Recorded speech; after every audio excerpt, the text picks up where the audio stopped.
The Thunder Road season takes another stop here at the heart of Indiana, where from the Lucas Oil Speedway, we welcome you to live coverage of the TRRL eRacing Truck Series right here on the KBueno Racing Network. Glad to have you join us of our second of the two short tracks to greet the first four races of the season, and we are ready for all of it. And with Francisco Bacallao once again, my name is Kenneth Bueno. Francisco, we came out of Iowa with chaos in mind, and tonight, here at this racetrack, especially with a track that is shorter than what we saw last week, that chaos is sure to be all the more prominent. Yeah, thanks for having me on here. And yeah, I think tonight we're in for maybe not quite the same a bit of action as we saw last week in Iowa in that third stage. I think tonight, everyone is going to be wary of what happened in that race and kind of race a bit smarter. But nonetheless, it is a short track, and we're going to get ready for some great short track racing with these truck drivers. Going to be another night of short track racing, and of course with that Iowa race that we saw last week under the lights, it made a large difference in terms of the winner. Jackson Hartman captured his first victory of the season, knocking Jordan Kuntz off of his winning streak, and in turn, here are the points to look at as they run. Jackson Hartman, you see him currently sitting 10th, 102 points behind. That win certainly has shot him up the standings, but you still see Jordan Kuntz at the top of the board. Reminder though, he is not here tonight for the running it here at Lucas Oil Raceway, so he will lose some points in the process to the driver in second. Grayson Trexler currently starting 34 points behind Travis in third. He is also not attending tonight, so he will also maybe shaking down the point standings. You see Ruben Caceres and Bucky Bird tied for fourth in points. Charlie Baier in sixth. Ryan Potter seventh. Mitch Hobbs into eighth. Brody Garner, who we saw heartbreakingly lost at the Daytona Road Course, he is ninth in the point standings, and in turn, he is there 98 points behind your points leader. And also, very, very interesting shakeup, especially Francisco, with less drivers in this field than we probably expected. At least some drivers in the point standings in that top 10. How different will that be, or how advantageous could that be to some of the drivers in this field who need some points to gain, need to play catch up, and have that opportunity here tonight? With less trucks, that means there's going to be a better opportunity to grab more points, and there's going to be people in this field that will need those extra points because either they haven't shown up to as many races as they hoped, or they just had races that haven't gone their way. One prime example, though, of one that doesn't fall into either one of those two categories is Grayson Trexler. He is second in points, and his main rival, Jordan Kuntz, who's won the first two races and unfortunately for him got taken out late in the Iowa race, he's not here tonight. So it's going to be a good opportunity for Grayson to try and take over that points lead. And let's just see if he's able to grab enough to do so, or if Jordan will be able to miss an event and still come away with the points lead. Yeah, it's going to be an opportunity for lots of drivers in this field in order to get up to the points to try and catch Jordan Kuntz, who's been also dominant throughout this entire season. Well, you see all the way to the top left of the screen, right under IRP, it says that the field is greeting, but before we do that, we're going to take a look at what the schedule is looking like here for the TRRL eRacing Truck Series, and you take a look at it on your screen. Those three races there outlined in light blue are the races that we've already gotten past in our rearview mirror. Now we're looking on to Lucas Oil, then you see the next couple of races to follow: Atlanta, Michigan, New Hampshire, Bristol, Martinsville, and of course all the way through our next short track. We actually see Bristol in a couple weeks' time. We go through a little bit of a stint with different short tracks, or at least different tracks in the way before we get to Bristol. However, Certainly going to be a lot of different challenges here for these trucks. And of course, as we look at the grid, that means we're going to take a look at your starting grid. It's exactly where your favorite driver or every single driver will be running here at tonight's race. And we'll look to row number 1, where James Youngerman takes his first pole of the season with a 22.328. He starts on the pole right alongside Trexco Sim Sports' Grayson Trexler. Looking at the second row of this grid, we have Jackson Hartman, who's been one of the better drivers, as we saw last week in Iowa. Look for him to be a contender. And Ryan Potter, who was late in that mix for the win. And hopefully, and for him, he's able to have the same sort of luck and speed. Now look back to row 3. Kevin White Jr. will start in this top 5. And right alongside him, the 01 of Andrew Thomas Baker is back here for another week. He starts in 6th. Looking at the fourth and final row of tonight's grid, we have Henry Tabor. I believe this is one of his first or second starts. It's good to have him here tonight. And Bucky Burt rounds out the grid. So 8 trucks here in tonight's coverage, and you just saw, as it was developing, James Youngerman has just about, I believe, disconnected with some connection issues. Not sure where he is on the track. He was supposed to be the pole sitter, but now that moves Jackson Hartman up to row number 1, right alongside fellow Toyota Tundra Grayson Trexler.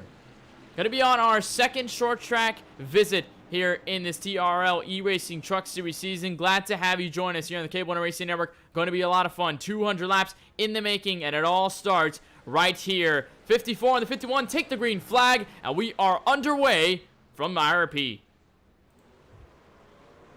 And they're already spinning on lap 1 in turn 1. Oh, large incident involving Kevin White Jr. Might be some other trucks in there as well, and indeed it is. The 94 of Ryan Potter. Bucky Burt was actually away from that. The 01 of Andrew Baker involved in this one, and a yellow quickly to start this race here on lap number 1. We'll take an instant replay, see exactly what might have happened on this instance coming into lap number 1. And here is a look off turn 4 as soon as we were calling the green flag. Early start. This is a look from the 01's perspective. Well, he's going into turn number 1. The 04, the 000 actually started with the 00, and Ryan Potter there as they got into trouble going into turn 1. This is a little bit of a better look here, and just contact there between the 00 and the 94, and then the 01 really just has nowhere to go from there. They know better. It's lap 1. Very, very quick for a lot of these drivers. I'm going to take a look at what Andrew Baker was looking in all this. Already, this is turn 1. You're expecting probably a little bit less chaotic, and then you see them get together, trying to slow down, trying to get away from both the 00 and the 94. Gets into the wall, trying to get away from the 00, and then just the 94 was in the wrong place. Really tapped in there, had contact. He is now down pit road. That 01, I believe Kevin White has yet to reach pit road. Ryan Potter, though, has just exited along with that 01. So already lap 1 chaos, and that'll pretty much rack the field all together with Trexler in this lead, the 51 of Hartman into 2nd, Henry Tabor up to 3rd. Kevin White, though, has yet to pit. I don't think the damage was at least excessive, but now he does decide to go on pit road, gets in that damage fixed. But at least in this term, I mentioned it at the top of the broadcast, Francisco, chaos was definitely in mind after 200 laps at Iowa. I think it's fair to say that tonight might very well be similar. I was hoping not. I hope these guys would have learned from last weekend's race, but so far lap 1, it's been the same story, different song, right? Or same song, different verse. There you go. Same song, different verse. And of course, with Iowa, same stages and same laps to go along with it. So our stages, at least for tonight, will follow the same trend that we did see at Iowa last week. The stages will go like this. Stage 1 will end all the way at lap number 50. We'll take our stage break there. Yellow will come out. Then on the second stage, it'll come to conclusion at lap number 100. Yellow will come out on that instance as well. And then, of course, from lap 100, it'll go all the way down to stage 3, which stage 3 is the conclusion of the race itself at lap number 200. And we saw how differing the stages were at Iowa. At least you and I, Francisco, stage 1 and stage 2 were pretty calm, had a couple yellows in the way of it, but it seemed as though the racing was clean, was separated. There were a lot of drivers kind of in their groove, trying to find their groove over long runs. And then stage 3 turned out to be a whole different story. Lots of drivers getting into wrecks, huge pileups, including Jordan Kuntz, and that's what allowed Hartman, who was actually one of the fastest trucks on that short track, to be able to take his first win. He is sitting now on row 1 with Grayson Trexler in tow to the outside. Trexler, though, has the lead, and he will take the green flag off turn 4, and we are back under green here on lap number 6.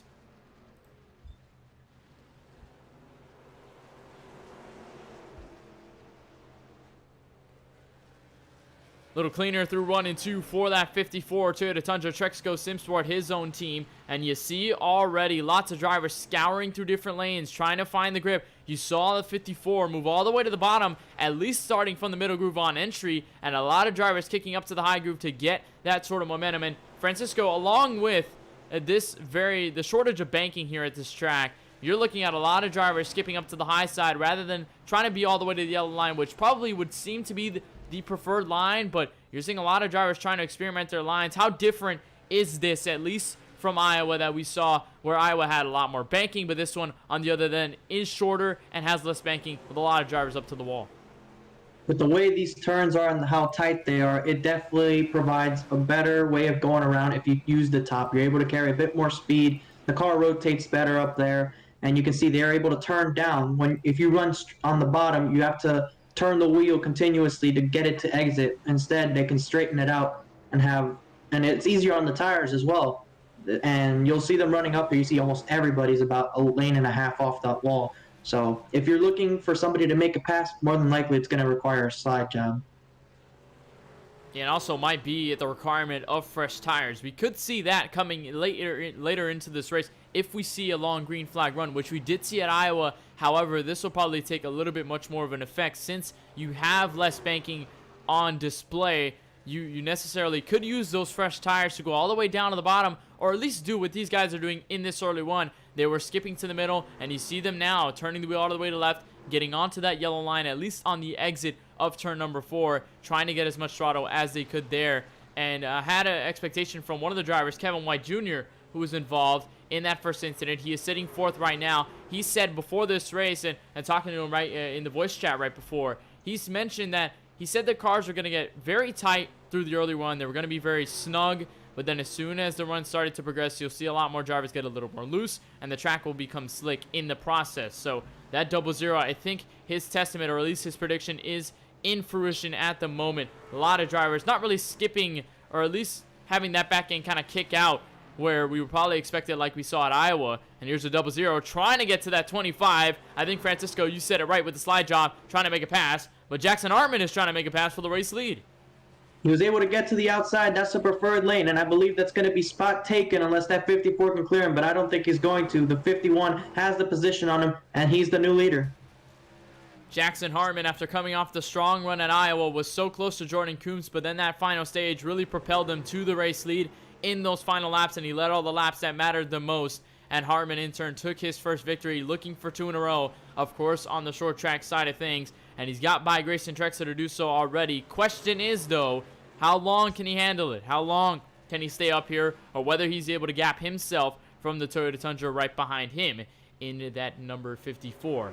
While we're under this green flag run on lap number 14, just about to get to lap number 15, a quick reminder that if you want to join the conversation with us up here in the KBRN booth, you can do so by using hashtag AskKBRN. You can put your question followed by that hashtag, and we'll be sure to answer it just as soon as you send it. That's hashtag AskKBRN, and ask any question you like.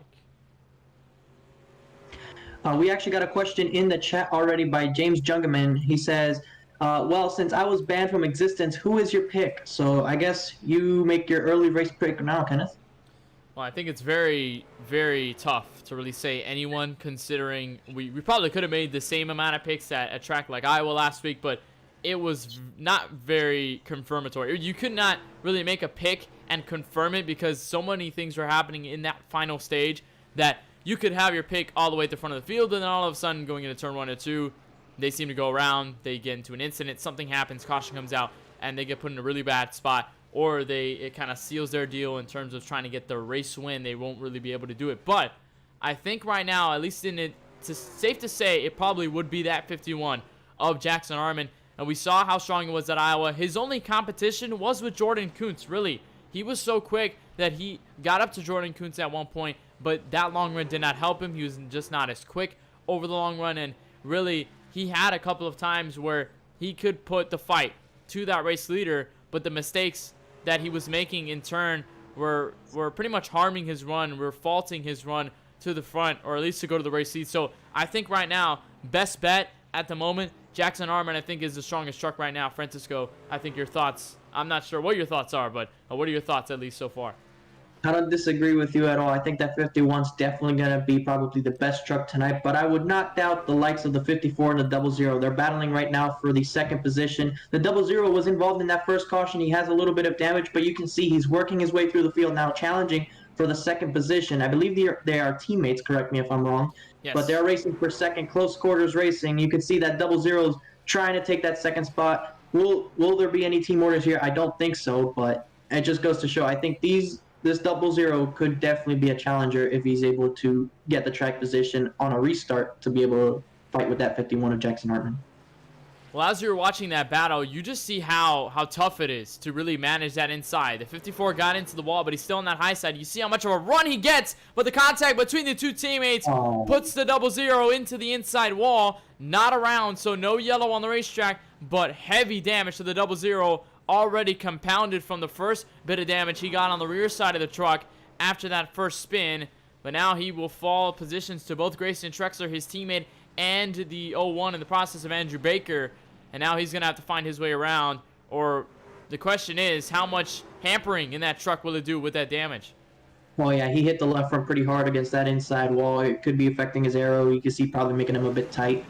And that's unfortunate because I was just talking about him being able to possibly get up there and challenge him, considering he had damage and was able to catch up to his teammate. You see Grayson Trexler hit the wall. He's hit the wall a couple times already tonight, but it's just so hard to run that inside. That looks like it was just racing. He was trying to lean on him just that little bit, and it was too much. Yeah, and we got a caution on the racetrack as soon as we were looking. Here's the replay just to conclude what we were talking about. Contact between team leader Trexler and the 00 of Kevin White. But actually, that caution has been caused by the 00. So we'll take another look and see exactly what went down this time. Oh boy, I think it might have involved the 94 Ryan Potter as well. This is a battle a little bit behind, I believe, for 6th place between the 94 and the 00 off turn 2. I think that really explains it for itself. It looks like he got hooked on the right rear there. They were getting onto the straightaway. I mean, if we can get an onboard look, that help. Because it's a bit of an odd spot there. It's right on the corner exit. So here's the front bumper of Ryan Potter. It's hard to tell. Very tough. That was our EO Media onboard camera with that 94 Ryan Potter. I believe he has yet to hit pit road. Kevin White, of course, with that damage and, of course, being spun right there on that last yellow that just came out, he will be down pit road as well, getting his damage. And actually, I think good amount of the people are down pit road, and actually everybody's down pit road behind the race leader, Jackson Hartman. We had a little bit of a longer run there, Francisco, so we had the tires wear down, and I think the general consensus, the obvious opinion, is to go down pit road as everyone hits down, and the 51 will lead them all. I don't know if you saw that there, but Bucky Burt has stayed out under this caution, so I believe he will take over the lead. And one quick point I want to make, unfortunately, is like we were going through the grid, James Jungerman was the pole sitter, and unfortunately he missed out. So it would have been awesome. It would have been kind of cool to see what this race could have been like, at least seeing a battle between Jackson Hartman and James Jungerman, since, as I mentioned, James Jungerman was the pole sitter. So it would have been interesting, to see these two short track drivers go at it here tonight. Yeah, it certainly would have been fun. Unfortunately, Jungerman with some connection issues. Not really sure the exact issue as to why he was not in the session as soon as the race was going to start, but unfortunate for Jungerman, and he could have easily gained some great points, and especially with that pole run, he would have definitely been quick, and who knows what kind of fight he could put up to the 51, who has been dominant so far, or even the 54 in the process as well. So if you're looking at some of these drivers here, at least in terms of the field, you're seeing a lot of pink trucks, at least the pink numbers mostly, with the Bucky Burt truck being all pink and black, and all the Trexco SimSport trucks being all pink numbered. That is for Breast Cancer Awareness Month, which is happening here in October, as the green flag just about waved, and Bucky Burt with an easy start. He is the driver to stay out and the sole driver to do so, so it's going to be a battle here between the drivers on the fresh rubber and Bucky Burt. How much will he hold them up? And the contact between the two guys behind them. Hartman's into the inside wall. Not sure if there's a yellow, but now there is. Lap 28, yellow's out once again. Byproduct of old tires. You saw that coming. He was held up by him. He was in the preferred lane. The 51's trying to be patient, trying to give him an opportunity so he can get a clean shot at him. And the 54 Grayson Trexler was already there. So it looked to me as though he tried to turn under him to try and look to the inside, entering 3. It's hard to tell, but yeah, that's just a byproduct of that. And yeah, that was a pretty hard hit. Yeah, very substantial impact for that number 51. You see the contact there. We'll take another look. This is off turn 2. Trying to be behind Bucky Burt. Just already talking about the tire situation. You see how close he is to the back bumper of that 25. And then hard into the inside wall. Actually going to take a gyro cam. I'm going to try to look. See exactly. This is right on the restart with the... Actually, this is Henry Tabor, but we're going to look at 51 of Hartman here. There he is. Yeah, you can see he's patient right here. He's trying to get back on the throttle, trying to get back, being held up by those tires, and just gets hooked in the left rear, and around he goes into the inside wall. And he is on pit road. I believe he got his fast repair done, or at least he has been down pit road, so he is now out. The 94 off Potter has made his trip down pit road. You see Jackson Hartman just getting out. Kevin White also stayed out, got his damage fixed as well. I believe he also presumably got his fast repair, so he's all clean out on the racetrack. And remember, there is one fast repair offered to these drivers tonight. If they use it, it'll be the only one they have. And it really plays a testament to the strategy you can play on that front as well, as opposed to just anything else if you had unlimited fast repairs or even if you had none. It's a kind of a testament of strategy, and it's an addition to strategy because you're looking at fuel, tires.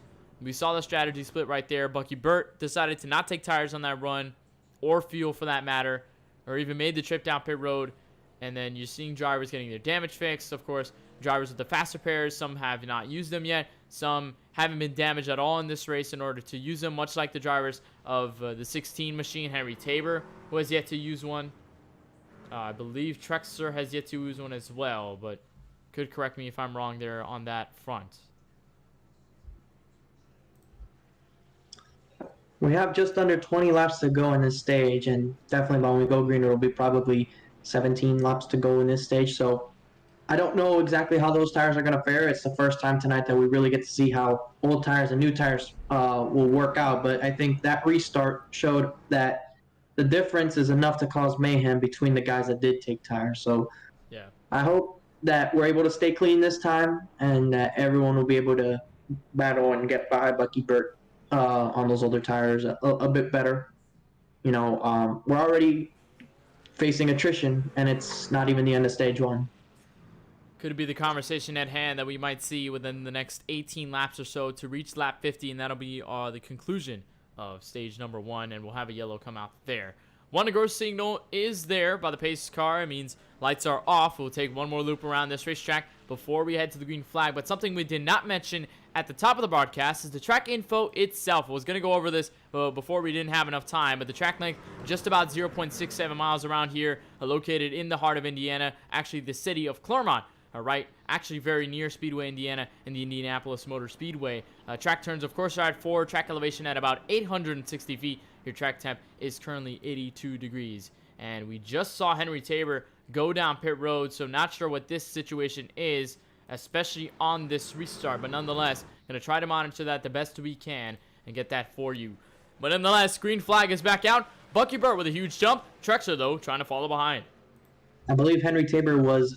he was blinking a bit under that caution, so I don't know if that has anything to do with why he pit, but he was blinking an awful lot coming to the green, and that's why he went down. But here comes Grayson Trexler to the inside. Does he have the grip? No, he doesn't. That just goes to show you. But here comes that 51 of Jackson Hartman to his outside, already going back by him. Second part of this duel between the 51 and the 54, but this time the 51 gets the upper hand for the moment. He takes over P2 and going to try to take back P number 1 as the 54 is around. He gets tagged. Will the yellow flag come out? No damage to the 54. What a job by the 54 to lock up the brakes and stay clear. But now that he's on the racing surface, yellow flag flies once again. Saved yourself a fast repair by locking up the brakes there. Good job, Grayson Trexler. I don't know exactly what happened there to get him to spin out, but he definitely came really close to hitting that wall, and let's just say he's a bit lucky. It doesn't quite look like contact with the guy behind him. I don't think there was any contact. May have been a net code. If we can get it on board from whoever that was, the 01, I believe that's Andrew Baker. It may have been a net code. Didn't look like there was contact. I believe, yeah, there probably would have been contact here. This is on board with Kevin White here. Actually, it's off of turn 2 here. This is right behind Trexler. You see the black and white 54, and then actually is contact between the two. Sends that 54 around. But look at this job by the 54 to not only hold on to the brakes, but get no damage in the process. Here's the contact. Already locking up the brakes here. Look at that inside wall. Oh, just so close. Good job, Grayson. That right there saved him a fast repair. He has no damage. He'll come in, get new tires. He flat spotted those definitely. So no harm, no foul, no damage. You lost the track position, but good thing for him is that it is a 7-truck field. So being 7th is not all that different right now in the race, at least from being in 3rd. And nonetheless, even though wherever he finishes tonight, he still will gain points on the points leader, Jordan Kuntz. Remember, as you mentioned earlier in the show, Jordan Kuntz is not here tonight. So no matter where Grayson Trexler finishes in this field, he will gain points regardless, and he will cut down on the deficit. Of course, he'd love to get a win. He'd love to get the most amount of points possible tonight in order to cut that very quickly, so it wouldn't just be kind of a long-term effort where you're cutting it very slowly. And of course, it all depends on whether Kuntz decides to attend any other races in the future. We'll see what that happens come Atlanta next week. But this is still a gain for the 54 nonetheless. And even though he has this situation at hand, we're still a long race through, still lap number 38. There's still a lot he can work on, try to get back up to the front, and of course try to contend with the 51 of Hartman in order to try to capture his first win this season. There's only been 2 different drivers to win this season. Of course, we talked about Jordan Kuntz's dominance, his win at Charlotte, his win at the Daytona Road Course, followed by those 2 actually, and then the 3rd race being crowned the winner, the 51 of Hartman. He took over that after Kuntz dominated most of that race. So the 51 and the 25 gonna go down the turn 3 and 4. And they will take the green flag once more on another restart here on lap number 40. We'll take 10 more to go until we get to the conclusion of stage 1. Hartman with a beautiful jump. Bucky Bird, I believe, is going to have to fight. Well, the Trexco Sim Sport truck's right behind.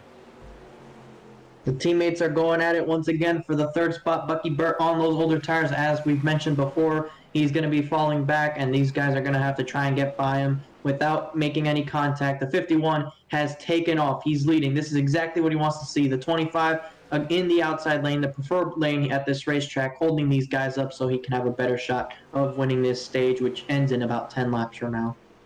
There goes the 00 of Kevin White, and here comes Trexler. Almost contact between himself and Bucky Bird, but that's a testament to how well these fresh tires are, as the 25 is into the outside wall, but you see them rocking the inside lane and are able to have the grip to put the amount of throttle to use that corner and use that groove all the way to the bottom in order to gain position. Bucky Bird's in the wall once again, trying to hold on to the outside, and at this point just bracing for impact for all the other drivers, once again striking the outside wall. But now the 00 and the 54 are clear of the driver that was holding them up, and now the mission is to catch that 51 up front. The 00 is doing me a favor. I mentioned them earlier just before that spin he had, that he was going to probably be contending with this 51 for the win. There you see he's in front of his teammate Grayson Trexler. They're running 1-2. But actually, I do want to make a quick mention of what happened with James Jungerman. Apparently, he didn't miss out. He was disqualified. Oh. I'm not entirely sure what for. I haven't gotten that information at this time, but he did inform me that he was disqualified. Oh man, so tough. And that was right before going to the green flag. He was under pace laps when he got disqualified. So it was a last-minute decision by the officials to decide his disqualification. Still not sure, of course, to you, Francisco, what really the issue is or exactly why the disqualification was given out to our pole sitter.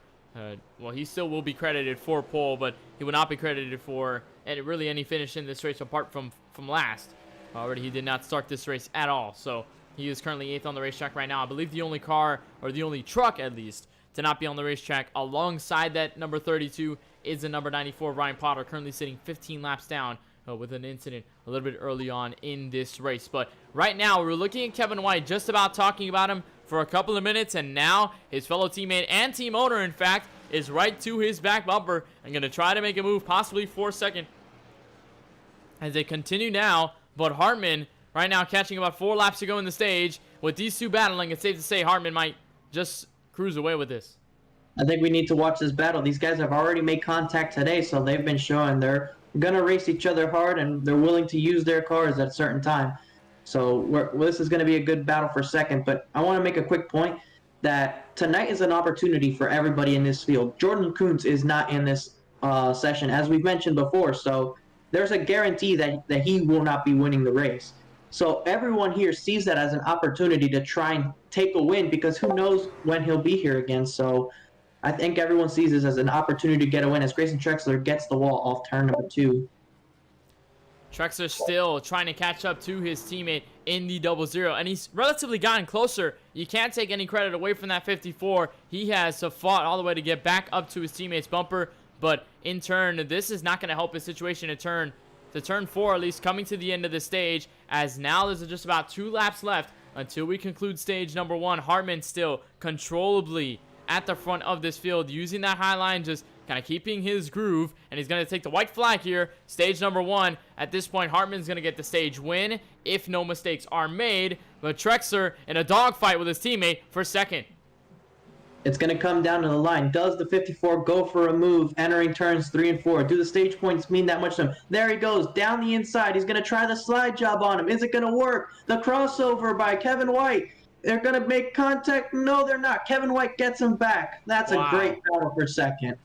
And between two teammates was very clean between the two. I was imagining that contact was going to be imminent with that slide job, but I think he really executed that very well, and the 00 really pounced on that as soon as he was going wide off turn 4 to take the entrance to the bottom and get the acceleration, and in turn take second place. But nonetheless, I think this is a win for Grayson Trexler, finishing 3rd in the stage after what happened to him and getting spun on the back straightaway. So this is definitely something to celebrate for that 54 and getting some points to his name, and of course cutting into the lead of Jordan Kuntz like you just mentioned there. You see Henry Tabor back on track after going off pit road. I believe had some connection issues along the way, so he is now within the rest of this field sitting 4th. And speaking of which, at the end of this stage, Hartman and everybody else going to go down pit road. That was also the first time this season since the season opening race at Charlotte that somebody not named Jordan Kuntz has won a stage. Yeah, the only driver to win a stage apart from Kuntz, Grayson Trexler in that 54 at Charlotte in the first race of the season. And the 54, you just saw him, just got by to the pit road and actually overshot his pit stall, so that's going to lose him a couple of time, or at least a couple of tenths along the way, and might give the advantage to maybe Kevin White or anyone else really to get any advantage. And I think Kevin White might just have him on the exit. Grayson Trexler, though, I think has a good enough gap to Henry Tabor down in 4th. So 1, 2, 3, 4 remains the same. Baker is still on pit road, so is Bucky Burt. And they're the last two that have yet to exit pit road. Now the 01 decides to head out. The 25 and now gonna refire his engine, get back out. He will be the final truck onto this grid, at least out of pit road for now. So stage 1 under wraps and completed just about 53 laps. I got our caution at the end of lap number 50 with that battle between Kevin White and Grayson Trexler. And I'd say, Francisco, we saw a lot through this first stage. And is this reminiscent of what you saw at Iowa, or you think maybe this could take a whole different turn, at least in the matter of this race? I mean, at least we got some green flag racing towards the end of that stage. I hope we get more of that type of racing. That would definitely make for some good racing, make good commentary. But if you want to summarize how this race has been, look at these walls. You see them marked with a bunch of black on it. That's from the contact these trucks have been making against the wall. They're trying to get as close as they can to arc the turn. And you can see all the way around this racetrack, really, all over the safer barriers, just a bunch of black, and that's from contact with these trucks. Yeah, I see a lot of marks down to the outside wall. So many drivers striking it. You saw a lot of drivers just trying to execute that high groove. It's very difficult to do so, and it's harder than you think because you're trying to enter high in the corner. You're trying to make sure you're inches off the wall so you can get that momentum off the corner, and you have the preferred line, but then you could easily get too eager. You can put in too much throttle, and then all of a sudden, you know your truck's all the way into the outside wall and scraping it. The only beneficiary from that, however, is that although you do hit the wall, you're already in the outside. So the contact between your car or your truck to the outside wall isn't as hard as maybe one from the inside line. But nonetheless, Jackson Hartman, who led the field off of pit road, will take the green flag here on lap number 56. And we are back under the green flag with Kevin White now under attack. And he's sideways off turn 2. You see that. He's trying to get all he can. And here comes Grayson Trexler now to the inside. A slide job. That's not going to work this time. Kevin White is going to hold on to that second position. Once again, another slide job move by the 54. Not successful on this run. I don't think he had the run that he had when he made that move at the conclusion of stage 1. But he's got to be very wary of his tires. Now he's going to try once more to the inside. He knows he is faster than a 00. He just can't get past to the outside. He's going to have to probably shove him somewhere where he's not necessarily comfortable, or at least he doesn't have that outside line to his advantage, so the 54 cannot get by. You can tell that 54 is just eagerly trying to get by that 00 in order to catch up to the 51, but it has not been the right opportunity. Now in 3 and 4, going to try once more. Will he be successful? And actually, the caution comes out, so he does take the position, but the yellow comes out at the hands, I believe, of Bucky Burt. That was perfectly timed. He didn't even have to wait until Kevin White to try to make the comeback. Bucky Burt spun just as he makes the move, and he essentially gains a free spot. Yeah, and gets that spot for second. This is the incident here of the yellow. Going into turn 1 and 2, I believe just got the outside wall, and I think just got loose trying to whip it back and almost hit the 01 in the process. I'm going to take another look at this from our chopper cam here. This is coming into turn 1 and 2. And all by himself, really. The outside wall, and then from there, just kind of whips it around. And at that point, the yellow comes out as he's on the racetrack. And then just spinning the wheels trying to get back. And almost makes contact with the 01. But luckily, he is not involved. And that's where our yellow stands. At least on the replay. He's down pit road. But what a move, though, by Grayson Trexler. I think that was a perfectly timed move. Probably not expecting that yellow, of course, but that yellow certainly helped him. And I think now this is his opportunity to try and get to the 51's back bumper, which you have yet to really see all race long. And here at lap number 60. And again, with this very short racetrack, way shorter than what we saw at Iowa, the laps are going to go by fairly quickly. And we're seeing about, I'd say, 20-something laps, about high 20s, maybe early 30-second laps that we're seeing here by these GAN RV and Outdoors Truck Series trucks. So it is relatively quick around here, and these laps are going down very, very quickly. So I think in a blink of an eye, you might see lap 100 unless we continue to get yellows like this. But Grayson Trexler, beautiful pass, and now he's going to be in second. Question is, how much tires did he wear off in the process? He only ran about 3 or 4 laps, so I doubt we used that many tires. Don't know if the pit lane's open. It looks as though it may be. We see some guys ducking low. No one's coming in. I'm not entirely sure if it's open or not.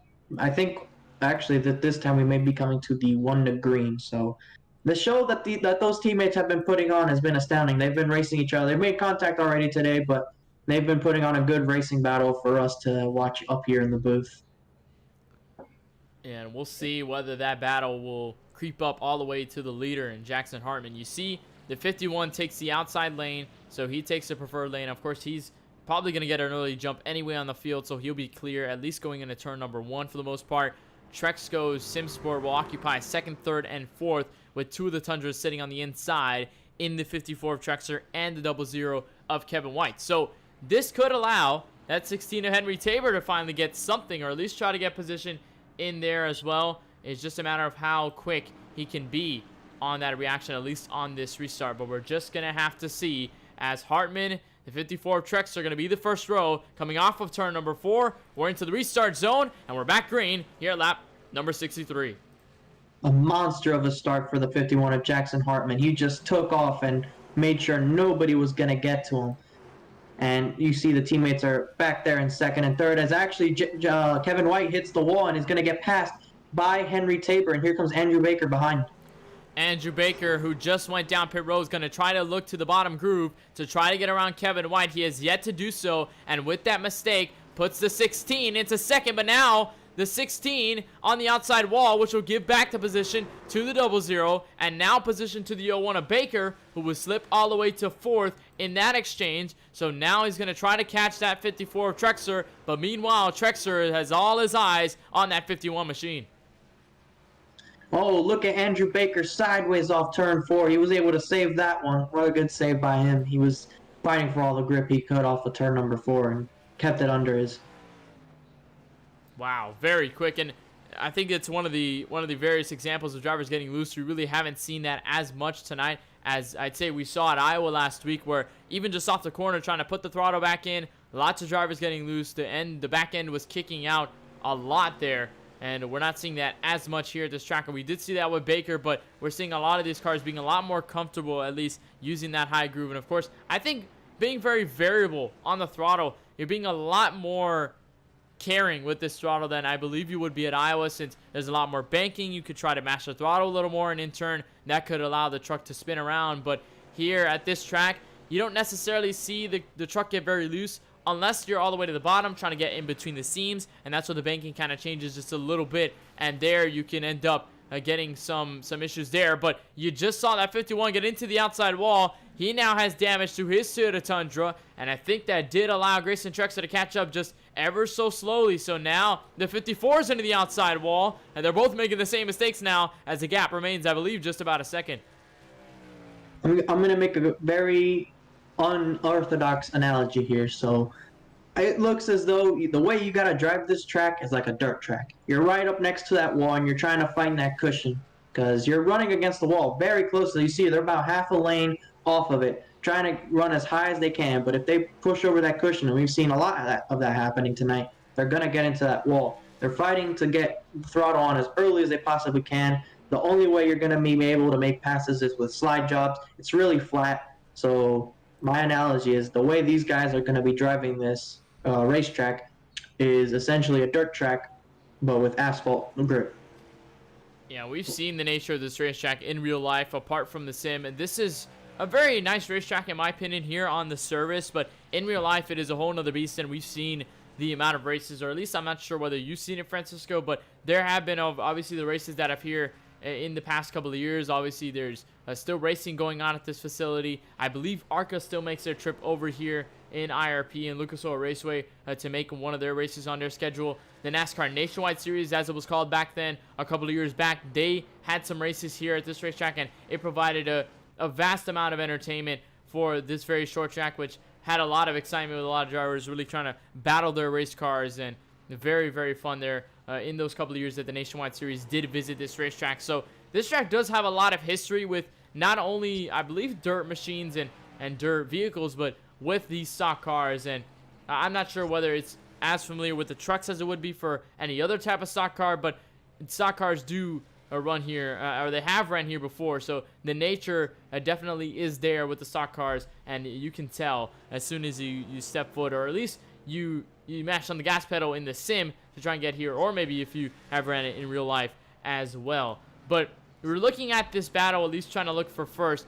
Trexler, though, has fallen off significantly, and I just asked you, Francisco, about the tire wear doing those side jobs, whether that really affected the tires. I believe now it's starting to catch up to him, because now his teammate in the 00 of Kevin White is starting to get to that back bumper, and I believe the 54 is going to start to look to the rearview mirror and maybe start to worry that his teammate's going to take position over. I think we saw this on one of the opening runs of the race. The 54 doesn't seem to have that much long run speed. It happened near the end of that first stage, or one of those runs in the middle portion of that race, or that run. He was right near the 51, and then he started falling off as he gets the wall there. So Kevin White now has an opportunity to look to the inside, but I don't think he's going to quite take that opportunity yet. He wants to be able to set him up as perfectly as he can, as close as he can, and if he's lucky, be able to pass him on the outside if he can get him out of that lane. And in a way, Francisco, you said this was like a dirt track. Isn't that the same kind of way that you can plan out your moves at a track like this than you would at a dirt track, as you see Grayson Trexler into the outside wall? Now the 00 is right, honing in on his back bumper, but in a way that you have to set up your moves, set up your slide jobs, set up the types of passes that you're going to be attempting, at least down to the bottom, where you don't have as much grip and you're not really able to get to the throttle as quickly. Is there a way that you have to kind of keep that in mind, planning out your moves, sticking out what you're going to do to get around the driver on the outside with the preferred lane? Or what kind of situation is that, at least comparative to the dirt side of things? You're always going to be planning your moves on somebody. If you're a race car driver, you're always thinking 10 corners away as an exaggeration. You always want to make sure you're ahead of your competition. There's a little bit of damage on that 00. You see on that right front, the tires peeking out a little bit. I don't know if the camera's going to get that all too well. What happened here? I believe, not sure, maybe some connection issues by Kevin White. And speaking of which, I think Kevin White has disconnected with internet issues. So Wow. Saw Kevin White on the telemetry, and then as soon as that happened, he disappeared. So Kevin White, as soon as they walk around this line, Kevin White's not going to be scored third. He's going to be scored sixth. So I'm not sure what really happened there with the 00. In terms of, you see now Andrew Baker takes over the podium spot. So that leaves 5 trucks on the racetrack with Kevin White Jr. I'm not really sure what happened there, but very unfortunate to see him out of this one. That's unfortunate. We were just having a discussion about his truck and the teammates and how they were running and talking about how they're driving this racetrack. But actually, to change the topic really quickly, we have a question in the YouTube chat by Eli. He says, favorite scheme on the racetrack? All right, well, I think I'm going to start with this one, and I'm definitely going to go with league owner himself, Bucky Bird. He has provided very, very beautiful race cars, and of course, there have been some great schemes to compete with him in the past couple of weeks. Obviously, I have a bias for Charlie Baier's Dr. Pepper Cherry scheme. I made that car, so I think I'm a little bit biased toward that. But there have been some great schemes on this track. Hartman, nonetheless, has a great scheme. The Trexco schemes are always very simple, and they've always been a trademark of their team ever since. So that's kind of something to have on their side. But for Bucky Burt, especially with that Nature's Bakery truck, it's one of the best looking trucks in this league, and it's been great watching that truck go around the racetrack and the beautiful design they have. But tonight, I think, especially with October being Breast Cancer Awareness Month, I think he goes all out with this paint scheme, and it looks simplistic, but it effectively does the job to make it appealing to the eye. You see the pink transitioning to the black where the Snap-on logo is, all the way to the back bumper, that pink spoiler, and just the overall essence of the car, or the truck at least, at F-150, I think is the best looking car, or the truck on the racetrack. I keep getting that confused. On the racetrack at the moment, I think the best looking one that I've seen so far tonight. Francisco, your thoughts? Which colors do you think stand out the most here tonight? As far as the 5 trucks that we have remaining here tonight, definitely my favorite one has to be our race leader Jackson Hartman's 51 truck. I'm a big fan of the colors white, black, and red when it comes to a scheme. It's just, you can easily pair it with many different brands, many different color schemes and ways you can design a truck. So those 3 colors are very inclusive to many different things and many different designs. And this is just a good example. You see he's got DuPont in the hood, on the sides, and in the trunk. DuPont, a longtime sponsor for Jeff Gordon. And this scheme that he has it's very simple. It has a lot of black and white mainly, and the red comes from the sponsor itself and the numbers. But I just personally like these color combinations of red, white, and black. Yeah, and you mentioned the sponsor relationship between DuPont and their long-term affiliation with Jeff Gordon, one of the most legendary NASCAR drivers of all time. And that sponsor driver combination is just so iconic. You can see DuPont on a race car, and you know, okay, that's Jeff Gordon. You see the 24 and DuPont together, you know it's Jeff Gordon. You know what kind of car it is. You know what driver will be behind the wheel of the race car. But yeah, I think this scheme is one of the best. I think with Bucky Bird, I do think Bucky Bird does win in that exchange, but at least with this DuPont scheme, I think it's very simple. Lots of drivers going for very simple yet effective schemes, and that seems to be the trend here, at least with design. I think overall design, if you look at commercials, logos with certain manufacturers, simplicity seems to be the key. You're looking at, I think the better example is probably you see Nissan's new rebranded logo, you see Volkswagen's new rebranded logo, even Clorox, who you can probably tell when it's old design that you knew it was a Clorox brand. They also revamped their logo to make it a little more simplistic, a lot more sleek, and I think that seems to be the design here, at least in terms of this truck. A very, very modern design and a very simple one that you know that when you see the DuPont logo, you're like, okay, I know this sponsor if you're a long-term NASCAR fan. So that 51, I think, very, very great paint scheme, and in turn, I think it's great looking out front because that 51 is very happy that he has about a 6-second gap to Grayson Truexler in second. You see, Grayson Trexler is about 6 seconds behind the race leader. The Jackson Hartman is just completely pulled away as we got just a couple of laps to go in this stage. I believe in a couple laps, maybe before the end of it, he may encounter some lap traffic as far as the group that is battling for third place, as Bucky Burt actually has moved into the third position. Yeah, Bucky Burt got around the 01 of Andrew Thomas Baker, which we saw occupied third with that issue of Kevin White Jr. in the 00. So and now the 01 got passed by the 25, so the 25 will hold this podium spot at least for now, and he was the quicker truck in this longer run. And I believe this is the longest run we've had all night, Francisco, where now we're seeing the tires start to wear out. We're starting to see which drivers are able to handle their trucks under that long-term pressure, and that 51 has not faltered whatsoever. The 54, I believe, has fallen significantly, and he's still got about 8 seconds to go until Bucky Burt is able to catch up now.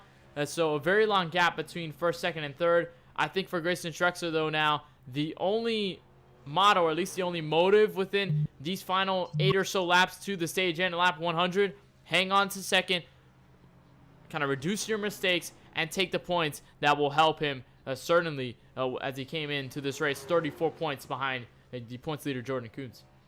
I think if you remember what happened in the first stage to him when he was spinning out of turn number 2 and locked up the brakes and kept it out of the inside wall, that was definitely a moment that saved his race. He got a lucky caution, and he was able to end up getting third in that first stage, and now he's going to take second place in this stage. It's definitely going to help him in that points battle. You know, he's had a 34-point gap. If we can bring up the graphic here, just so all our viewers will be able to tell the points. Jordan Kuntz has a 34-point lead, but once again, Jordan Kuntz is not here with us tonight. He has not made the race. So as you can see, Grayson Trexler is only the second driver of the top 5 in points to be here besides Bucky Burt. Ryan Potter has he had an issue earlier, and he was unable to continue. You can see Brody Gardner, who raced at the Daytona Road Course, and Jackson Hartman, who is the race leader. So you can see those guys, generally speaking, from 4th through 10th is separated by about 41 points. So Jackson Hartman winning both stages here tonight, and if he's able to go on to win the race once again, will definitely do him a big favor in shooting him up the standings.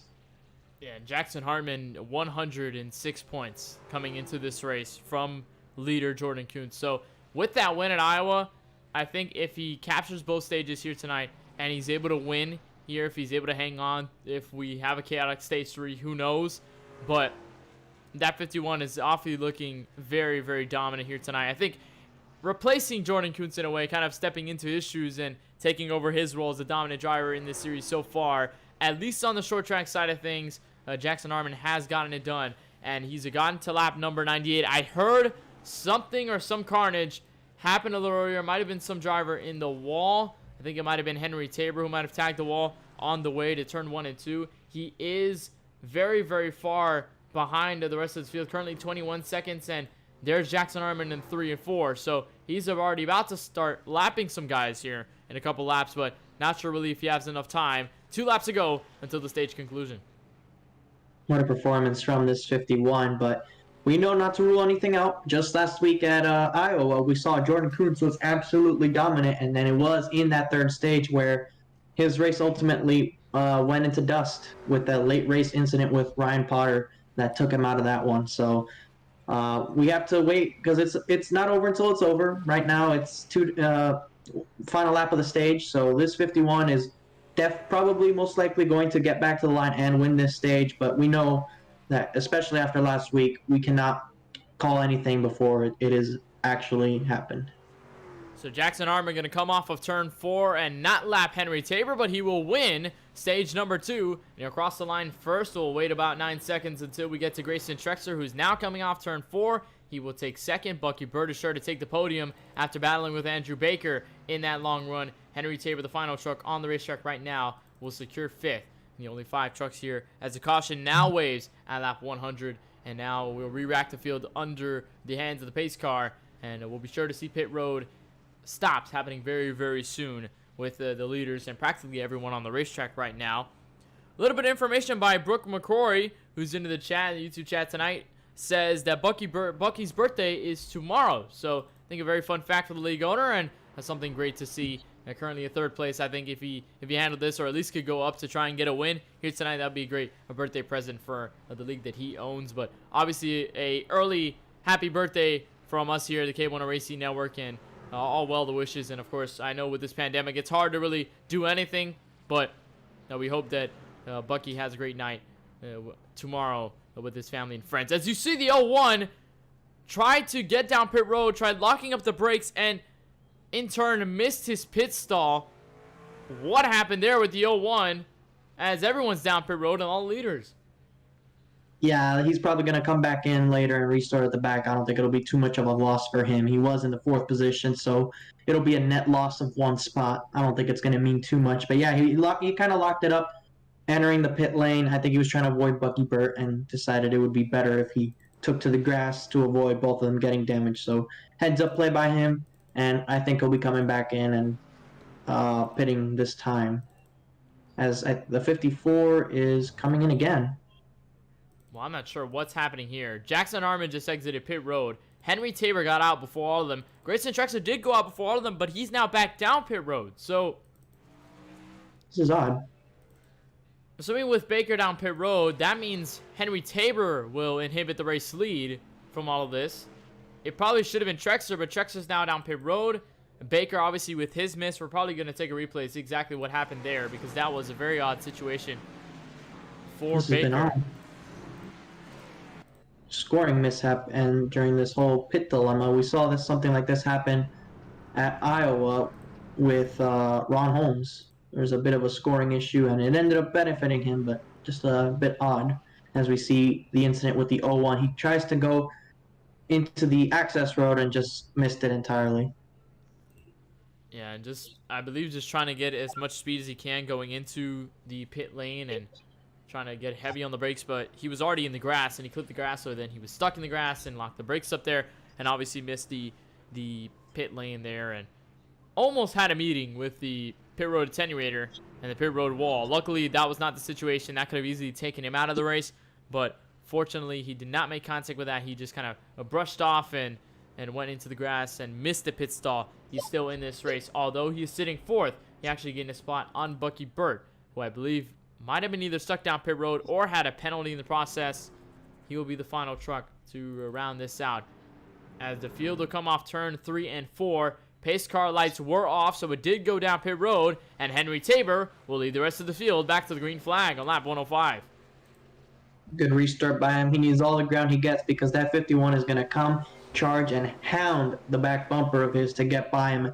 So Henry Tabor needs to realize that this is going to be a good chance for him to lead a couple laps, but also realize that that 51 has been the fastest truck out here tonight, and that he needs to make sure he can keep his truck in a piece. You see him sideways, and around he goes from the race lead.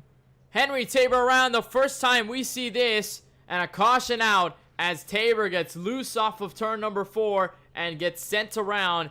Almost had a contact with the inside wall, but I don't believe it's enough to really have any damage to that race truck. But we're going to take a replay and see what happened here. And this was off of turn number 3 and 4. This is trying to stay ahead of that 51 truck, and then off turn 4, the truck just gets loose, and there he goes. No saving it from there.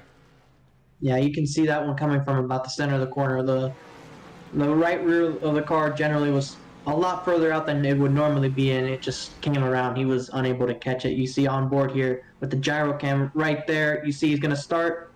He's turning it left still right there. He's realizing it, trying to turn right, and it just doesn't grab. He just kisses the wall. No damage. I don't think that's going to hurt him. He's going to come down pit road anyway to get new tires, but I don't think that damage is really enough to inhibit his pace. And the tires are definitely going to be hurt within that, so he's going to go down pit road to get a fresh set of tires. Again, no tire limits here in this race, so you can get as many tires as you want, and On the iRacing Sim, you don't have to pay for the tires, so I think that's the best thing. They're all free, so you can go as many times as you want, get infinite amount of tires, and then the pits crew will be there for you to provide the tires for your truck or whatever car you have on the service. So I think that's a benefit that you have as opposed to real life, where thousands of dollars are kind of wasted on tire sets, and obviously you have a limited amount, including scuffs with qualifying practice and all of that. I think it's been insane. But Francisco, you were gonna say something? Yeah, I was gonna say that's the good thing about this iRacing platform is that tires are free. Not many things are free in this world, so use up all the tires you can while you can. Use them up, gobble them up, whatever you want. So another yellow here at the hands, and we just got the halfway mark and the 1 to go green signal from the pace car. So we'll head to the green flag as soon as we exit turn 4 with Jackson Hartman in the lead and Grayson Trexler in second. Just a quick reminder. Go ahead. I was just about to make a quick point. He picks the bottom lane this time. It's the first time we've seen the leader pick the bottom.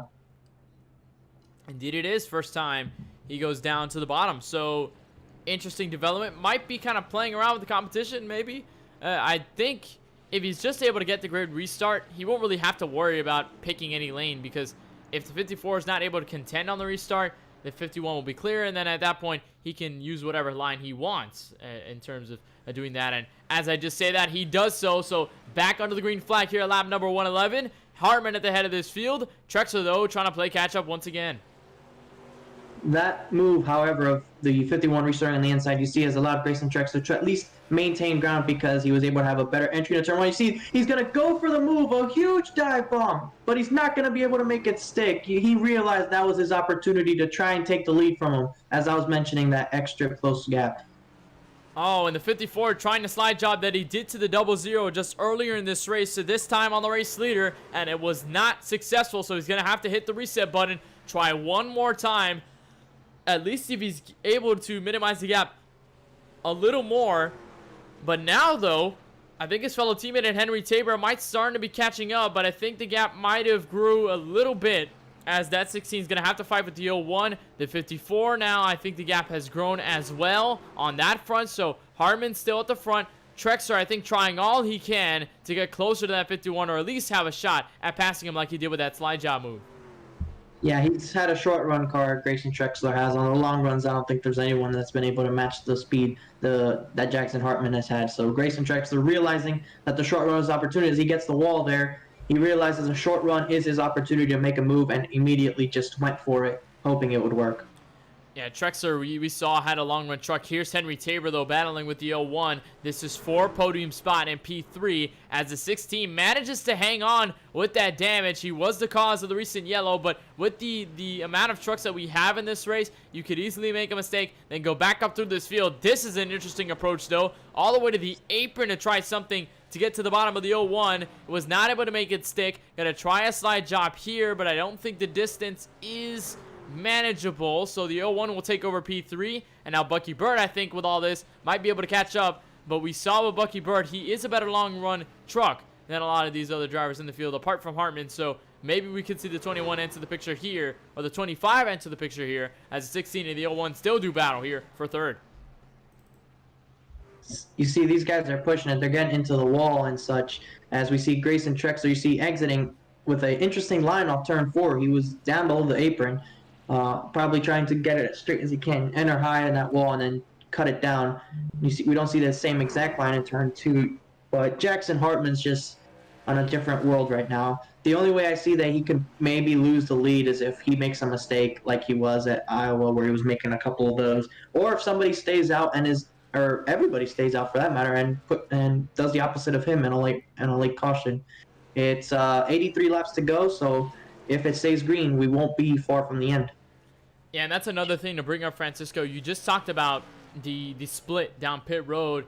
If we see another yellow, of course, that could mean drivers could go down pit road, and it will be at least most of the field, or the entire field, going to go down pit road and be on an even playing field. But if you don't have a yellow, if we stay green from here on out, if we don't have any contact or any issues to bring out a yellow flag, we don't have a stage to rely on. None of these drivers have a stage to rely on anymore, because they've already got stage 1 and stage 2 at lap 50 and lap 100 respectively. So now it's all about possible green flag pit stop cycles and how you're able to play that strategy correctly, because let's say Grayson Trexler cannot get up to the race lead on speed, maybe not through these runs, but if he does it down pit road, or at least through that pit road cycle, he can manage to get to the lead, get by Jackson Hartman in the process, gap him, and be able to possibly hold on for the rest of this race if it happens to be green all the way through and we go flag to flag from the beginning of stage 3 all the way to the checkered flag. But this is probably starting to come into mind, Francisco, at least I believe, that you're going to start thinking about pit strategy. You're going to start thinking about when you're going to head down pit road. Are you going to do the undercut? Are you going to do the overcut? How long are you managing to stay out on, not only on those tires that you're relatively slower than drivers who hit pit road, but also how much fuel you have in the tank, because you definitely cannot go all the way through on this tank of gas that these drivers hit just down pit road. So the question is, how does that play in? And if so, Francisco, does that start to come in your mind if you're maybe the leader, Hartman, or if you're any of the other drivers in this field? I don't think we'll be seeing these guys pit under green, and not this early at least, because you can easily lose 2 laps by pitting under green, maybe even 3. It's a slow pit road, pretty lengthy one for a short track, as you can see there, and the exit's pretty interesting. You see Grayson Trexler in the wall. So maybe not this point in the run we'll see people pit. I don't know what the exact fuel window is for tonight's race, but I think as we get closer to that window, I think maybe people will play some strategy within that. But definitely, in the meantime, we're going to be seeing them stay out and run a couple laps. They were able to go 40 laps in that second stage, which was the run to the finish of stage 2. So they went about 40 laps in that one. I think they can definitely go longer than that. So that's the basis we have. And if they do have to pit, which I think they probably do, it'll probably come towards the end of that fuel run, knowing that the risk of pitting under green here means 2 laps. Yeah, we'll probably see a lot of drivers hit pit road, at least later in this run. Like you said, just about 40 or so laps in that last run to the conclusion of stage number 2. And then we got stage number 3 here on out. But it's going to be something to see, at least through the rest of this race, to see how far these drivers manage on their tire set or on their tank of gas, and how much they're able to handle that in terms of the strategy, which drivers play strategy a little better than others. Right now, I believe we have info that Henry Tabor in the 16 machine, I believe, might have disconnected. He's currently 6 laps down to the racetrack, so that pushes us to just 4 trucks on the racetrack. Hartman, Trexler, Baker, and Bucky Burt, respectively. All of those drivers, at least right now, are securing P4, unless none of them get into any of the issues that could hamper them from getting their finishes there. But nonetheless, very, very struggling night for a lot of drivers here tonight. Started with 8, now we're down a half of the field here at Lucas Oil Raceway. And just a quick reminder that TRRL coverage on the KBueno Racing Network is brought to you by Apella Gaming. Apella Gaming is an e-commerce retailer of quality gaming accessories for Microsoft Xbox, Sony PlayStation, and a variety of Nintendo consoles. You can check out all of their gear on their website, which is up now at ApellaGaming.com.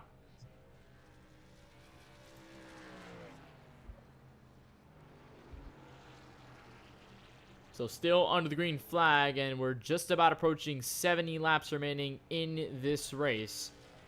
Still a long way to go until we reach the checkered flag, and I'd say right now, Francisco, don't really want to give a commentator's jinx just yet, but it is looking fairly tame. I think the rest of this field is separated to the point where really any mistakes could lose them some time, but in turn, I think all of these drivers have a handle of their race trucks right now, know what grooves they're using, know what types of comfortability they have within their truck, how much trust they can give it, and how much they can push, especially now as we're probably descending into a longer run with the lap starting to wind down all the way to lap 200. Yeah, we definitely don't want to give the commentator jinx. We saw exactly what happened a week ago. So as far as talking about a win or anything of that sort of nature, I'm going to keep my mouth shut. But right now, it definitely is looking good for Jackson Hartman.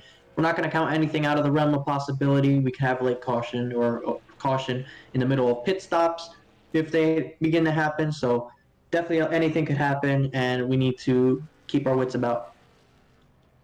The closest battle on the racetrack right now sits between Andrew Thomas Baker in the 01 machine and the 25 of Bucky Burt. They've been in some close proximity, at least through this race, and they have made moves on each other.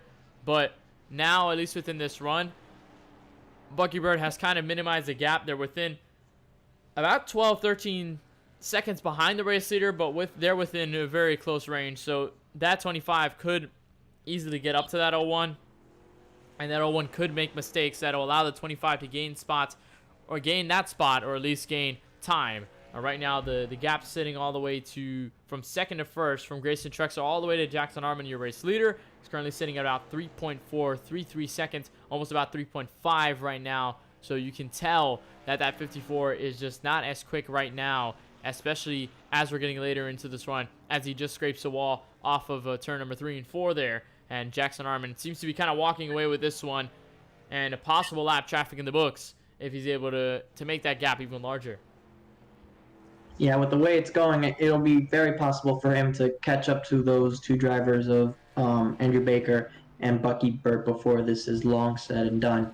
You see right now he has a 14-second lead over Andrew Baker, who is the third place runner, and he has, I think, about 15 or so seconds back to Bucky Burt. The closest driver to him for position is Grayson Trexler, who's about 3.78 seconds behind. He's just kind of been that second place driver tonight, and that was exactly what Jackson Hartman was at Iowa. So if a late caution does come out and a little bit of luck goes his way, maybe he gets that same sort of action near the end of the race that allows him to capitalize. So still a ways to go. Anything can happen, especially at a short track. So you see he gets the wall there. Jackson Hartman's definitely been the quickest guy here, but we'll have to see if it holds true that he can keep this lead for the rest of these 200 laps. We'll just have to see how that continues to develop. But I think now with the shortage of drivers in this field, it's going to be relatively quick. But I think it might be a fitting time to go through the field and see exactly where every driver is sitting right now. And, of course, we'll start with your race leader and the driver who's led the most laps here tonight, 111 and counting, continuing to lead this race. And after Iowa, he was absolutely bewildered from the finish with the amount of chaos, the huge crashes, and everything that went on at Iowa, but was very happy to capture his first win and at least remove the streak that Jordan Kuntz had in the first couple of races through the season. I was very happy to pick up his win at Iowa, although he was very confused at what really happened to the end. But that 51 has been mad quick on the short tracks, and you really can't deny it. You can't ignore it whatsoever, especially what we saw at Iowa, how he was basically gapping up to Jordan Kuntz, catching up to him, cutting through the lead, but it was just mistakes that really hampered his results in terms of trying to catch that race leader. In the meantime, he ended up victorious there at Iowa, trying to look for 2 in a row, and he's been kind of all go, no stop, at least since the drop of the green flag. Runner-up position right now for Grayson Trexler. He will likely take over the points lead after this race, as Jordan Kuntz is not here tonight. He's run a decent race. He had an issue on the back straightaway involving his teammate, and he locked up the brakes to keep it from getting any damage, and that may have well saved a fast repair in case he needs it.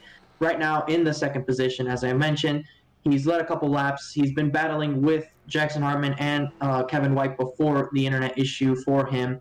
He has short run speed. He's been willing to make aggressive moves. So if a late caution comes out, look for Grayson Trexler to make an aggressive move to go for the win.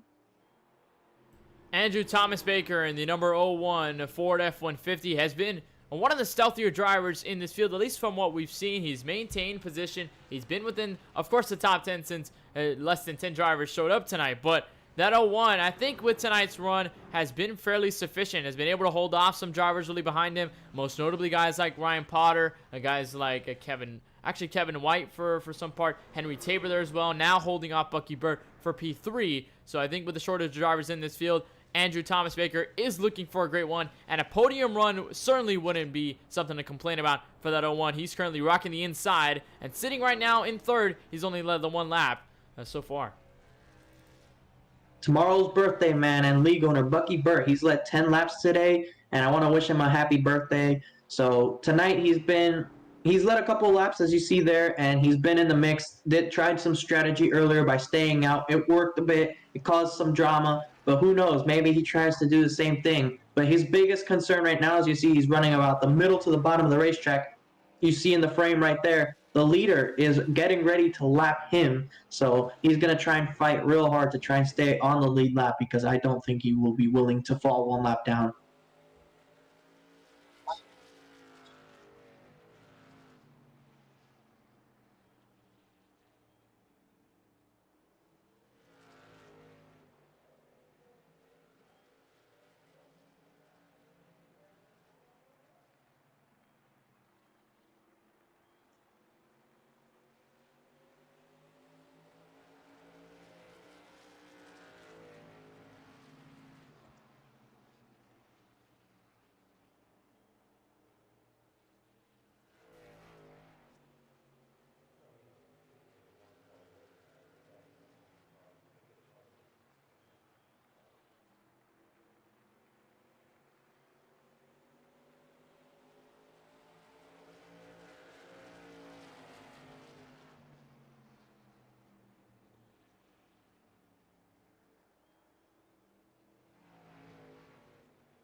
Next car in line, you see there, Andrew Thomas Baker. He's right in front of our leader. So let's see what Jackson Hartman is able to do as far as getting to lap him. I know Lucky Burt does not want to see that 0-1 go lap down because he will lose the free pass position, but there's nothing Andrew Thomas Baker will be able to do. The 51 is just too pacious right now. He's just out of this world with the pace.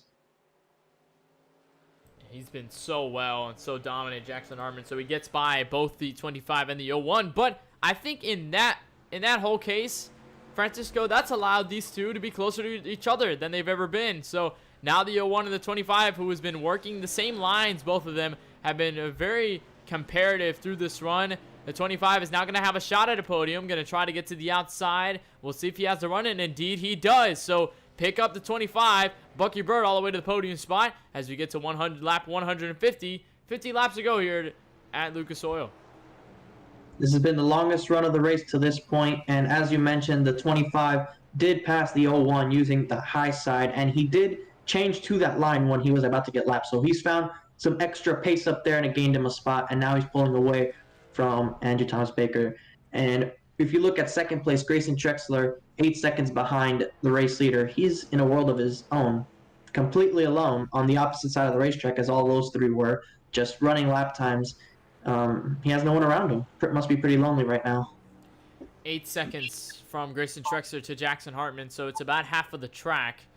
And Grayson Trexler right now just hoping that the gap doesn't continue to grow and that Trexler can at least hold on to the lead lap position in second, possibly do something down on this fuel strategy run, at least through the pit stop cycles. But we do have a question by Cole down in the YouTube chat. He asks, are they good on fuel? The answer is no. They are still running here, and they took their last pit stop at the end of stage number 2. And from there, they have to go 100 laps. So they do not have enough fuel to get all the way to the end. They're sure to have at least one more pit stop, or unless they are saving to the end. Possibly that could be the case. But in terms of general looks are, if you pit at the end of stage 2, you go all the way to stage number 3 in the final lap all the way to lap number 200, you're not going to get there all the way on one tank. Yeah, I'm not exactly sure what the fuel window for tonight's race is. If I knew, I would be able to make a strategy call. But here's the important thing as far as strategy between the two leaders. The 51 has opened enough of a lead to the point where Grayson Trexler can't really try any strategy moves. He's just lost that much time to where he can't try 2 tires or maybe even none. He's just lost so much time, and the 51 has had so much pace that he's boxed. He's going to have to take 4 tires because it won't make a difference. Yeah, we're going to have to take a look and see what might have been that, or at least what could happen within the rest of these laps, and try to take a look and see which drivers decide to go down pit road, which drivers elect to stay out, and what kind of strategy will be played. But at least in terms of drivers on the lead lap, there's not many, and I think at this trend and the rate it's going right now, Trexler is sure to be 1 lap down very, very soon to the hands of that 51, and that means Hartman will have lapped the entire field, and then through there, it probably would be a cakewalk from the pit strategy in the end of this race if he's able to hold on to it, or in the case that a yellow does not come out. We still do not know all of that just yet. We still have a long way to go, and according to the telemetry says 17 minutes would have to be run under the green flag. If we stay green all the way to the end of this race, it would be 17 minutes until we get to the checkered flag and we crown a winner here tonight in the heart of Indiana. Yeah, you were mentioning as far as the potential for pit road. Let's go back to Daytona Road Course really quickly. When we mentioned the name Brody Gardner, you saw he had issues on pit road. He stalled his car in pit road. I don't think if he stalls it, it'll be an issue for him, but you never know. Maybe a penalty, any mistake on pit road, getting on or off by that 51 could definitely change this race. An 11-second lead is comfortable, but you still have to hit your marks entering pit road, especially with this big lead as he tags the wall. You have to hit your marks because you have the lead, you have the advantage. There's no reason to be uber aggressive when you have this much of an advantage. Just hit your marks, get it right, and avoid any penalties because we've seen that before. It has come back. He can definitely come back, and while we're here, at least through lap number 160, taking 40 to go, it's a good time to get to our race summary presented by Supermix. And you see the leader right here on the front of your screen, and we've looked at him for a couple of laps now. Jackson Hartman been oh so dominant tonight. There have been 159 laps completed. We've still got 41 left to go until we get the checkered flag and crown a winner. We've had 6 lead changes. Most of those have been down pit road, mostly leads through a lot of the developments. One included Andrew Thomas Baker, who overshot the pit stall or overshot pit road entry and could not get back down. So he took over the race. See, that counted as a lead change. So far, we've had 8 yellows. We have yet to had a 9th, but it's still in the talks. It could be something that could happen or something to watch for through the rest of this race. That is your race summary presented by Supermix. And I think another fun thing to add, Francisco, at least to add on to what we have in the pit strategy, in the looks, Jackson Hartman, your race leader, has been 59 laps on this stint of gas. So 59 laps under the green flag, running around the racetrack. Grayson Drexler has 58. The number 25 of Burt has 53. And now, as we're looking down, Andrew Thomas Baker, I believe, just made his stop down pit road. So he is down there as well, and he got his service already. I think he's trying to undercut in his own battle with Bucky Burt. They were both already a lap down, so they didn't really have much to lose. So I think right now they're just trying to get the undercut, use fresh tires to try and get ahead of the other guy. And if they're lucky, if Jackson Hartman goes that little bit longer, maybe, just maybe try and get in front of him. And if they get a caution, they'll be on the lead lap. That's a bit of a reach, but it's part of that strategy when you use fresh tires. Bucky Burt may have just gotten up into the wall. He's a bit slow, I think. No, I thought he was slow up against the wall, but seems to be, as he actually hits the wall again on the straightaway there, seems to be struggling with these tires. So now the leader and Grayson Drexler respectively have both reached 60 laps on this set of tires, and of course on the fuel tank as well. So we don't know how long they'll go until they'll head down pit road, try to just get the service overweight. And really the question arises, Francisco, if you're the leader, if you're these drivers for a second right now, you know that there's a good gap between yourself and third place. It's the third place car and the fourth place truck are 1 or 2 laps down. So you know those drivers are behind the lead lap. You know you have a good enough gap. And the question is, do you just go down pit road now to get it out of the way and just be comfortable and be like, okay, I got this underway with, and I have this under wraps. I could just go through the rest of this race and not have to worry about pit cycle. Or you think these drivers, at least for now, might be thinking, okay, maybe I could stay out a little longer. Maybe with this gap, I could try to extend my lead, or maybe even keep where I'm at. Maybe save some fuel in the process. What kind of things you think will be going behind the drivers' minds in terms of that pit strategy and what they may have to do, or if they go down pit road as well? I think Grayson Drexler and Bucky Burt are probably hoping that the 51 pits in the next lap or so, and immediately, as soon as he gets lapped, they're hoping that a caution comes out. And you see there, Andrew Thomas Baker around his competitors. You see that's new tires versus old tires right there, passing second place runner not for position of Grayson Drexler and going to the inside of the 25 of Bucky Burt. You see just how much new tires mean. He was nowhere near them, and he has unlapped himself to Bucky Burt, but he's still 2 laps down to the leader.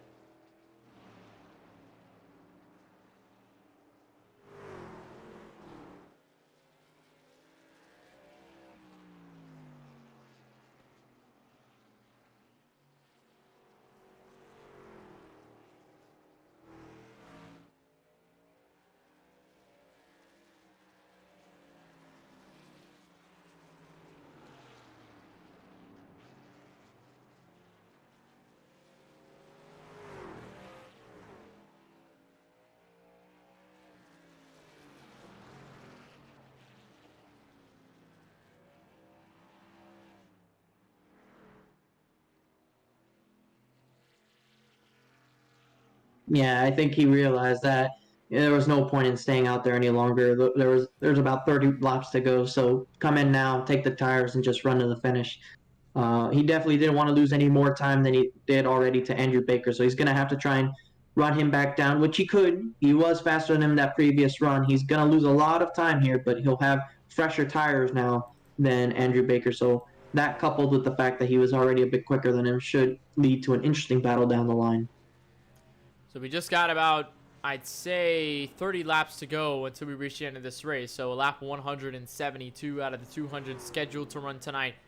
And there is the 51 of Hartman, still yet to hit down pit road. I don't even think he's thinking about it right now. Drexler, though, with some damage, might be on the fence, I believe. Probably could be on the fence of pit road, or at least trying to decide to go down pit road for now. So we'll just have to see whether that 54 goes down. Bucky Bird and Andrew Baker have already solved their issues, and within that undercut, Andrew Baker has taken over the podium spot, so I think that really played to his benefit as Bucky Bird goes 3 laps down on the racetrack with his pit stop. You see what that did? It put him half a lap in front of Bucky Burt, you see. And right now, Grayson Trexler is really falling off the pace. He's losing about half a second to a second a lap. He has some incredible right front damage there. You can see the tire sticking out. He's lost about half a second the last lap and about a second the lap before that. So he's really fallen off the pace. And now the runner-up driver may just get lapped. Yeah, well, and you see the gap right there. I was going to go over to Jackson Hartman. I was like, oh, maybe he's across the racetrack, but he's right there to the back bumper of that 54 of Trexler. He has really maintained that gap as the 54 has lost ground and has lost speed over the course of this run. So Hartman en route to lap the entire field, possibly before they both even go down pit road, and before that 51 even decides to get his fresh tires and fuel down the stretch, as now he's right to the back bumper of the 54. I believe Trexler might be looking to block him all the way, at least to prevent himself from going 1 lap down. He's taking his lane to the outside, so I don't think it's going to be easy for the 51 at all to get by, as he gives him the bumper along the way. I think he's hoping that the 51 realizes that he has a lap lead. There's no reason to necessarily go up there and pass him, but the 51, being a race car driver, wants to go up there and pass him. You see, turning down to the inside, he's just having so much more grip than these rest of the competitors, and he's able to make the pass on the inside on corner exit. So everyone has been lapped.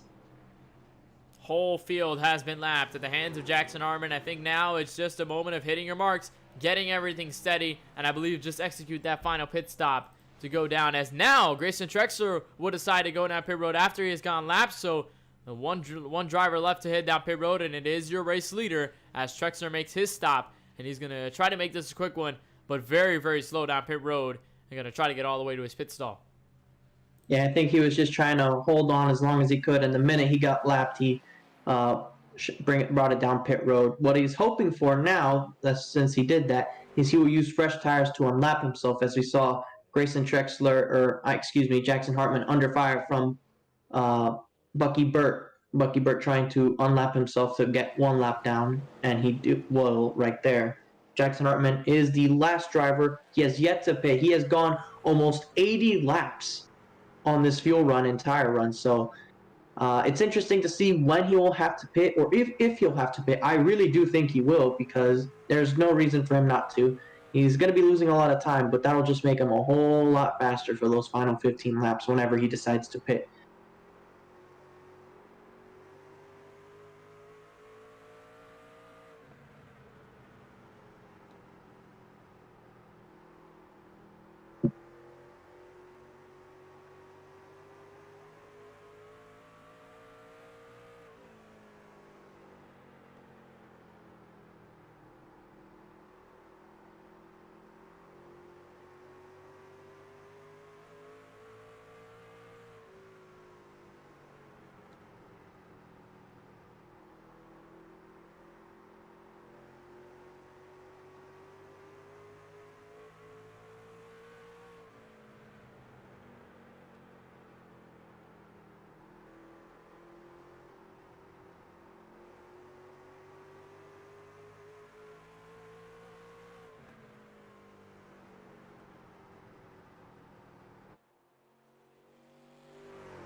He's running very good laps for how long into the run he is. You have to realize that. We saw everybody was getting their doors blown off, and though he is getting past, it's not quite by the same margin as we've been seeing. So the fact that he's on 80 lap tires, has no grip. He must have no grip, and he's still able to put on better lap times than most of those guys were doing halfway into that run. It's amazing, and it just goes to show his talent level, his skill level, and just how good he is at this racetrack and how dominant he's been tonight.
Some breaking news, actually, I would like to announce. The Miami Heat have won Game 3 of the NBA Finals. The final score will be 115-104, and the series is now 2-1 in favor of the LA Lakers.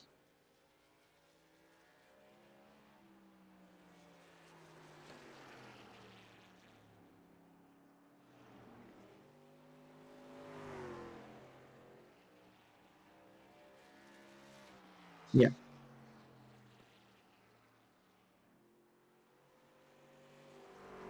You're gonna you're gonna like this one. Jimmy Butler had a triple double with 40 points, 11 rebounds, and 13 assists.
I think he's staying out.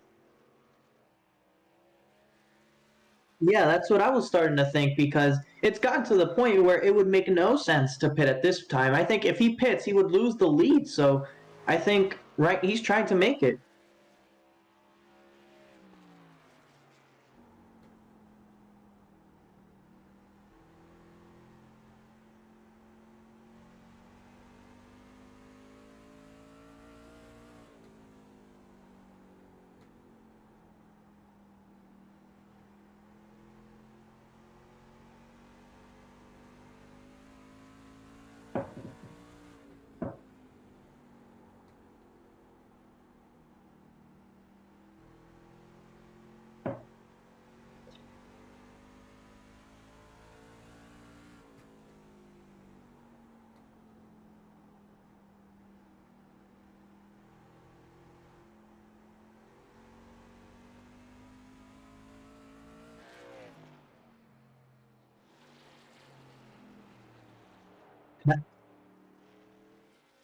And that's scary if he hasn't changed anything and he's able to make it. Everybody else has pitted. I don't know if that's by the fact that they were forced to or if they diverted from their respective strategies because they got lapped.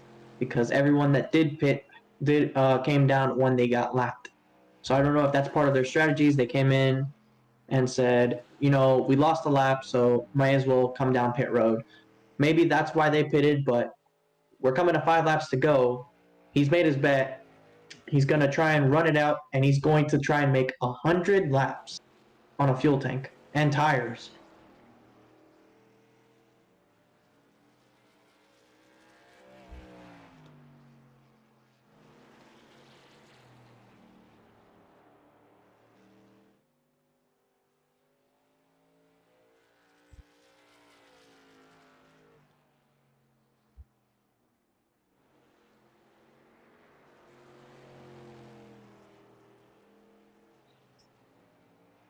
The advantage for him is that he has a lap over Grayson Trexler. So if that tire were to go flat, say right now in the middle of this turn, he probably would still have enough of a gap to just ride the wall the rest of the way and probably still come away with a win.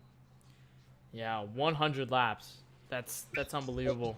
And he's gotten 3 laps to go. So at this point, he's already deep into this run. There's no stepping out. There's no return here at this point for that 51.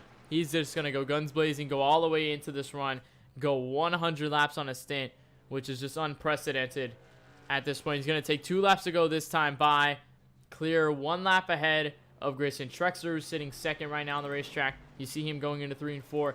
Andrew Baker, who's sitting 2 laps down in the podium spot, and Bucky Burt.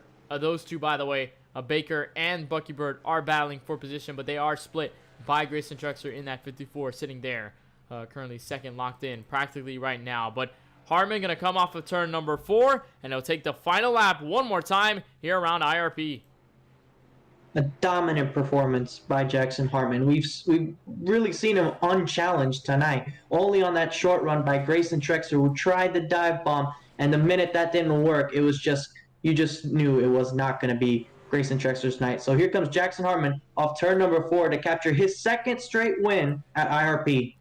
Jackson Hartman goes 2 in a row on the short tracks and wins at Iowa and wins in a less chaotic race, I'd say, here at Lucas Oil Raceway. A dominating performance for him. You see the fireworks going on in the back straightaway, but well-deserved for that number 51 DuPont air filtration Toyota Tundra. What a run, what a performance. And just to inform you, actually did not reach the 100 lap mark. He went up to 97 laps on a stint. So very close, but even then, 97 is still unheard of on a run on old tires and on a tank of fuel.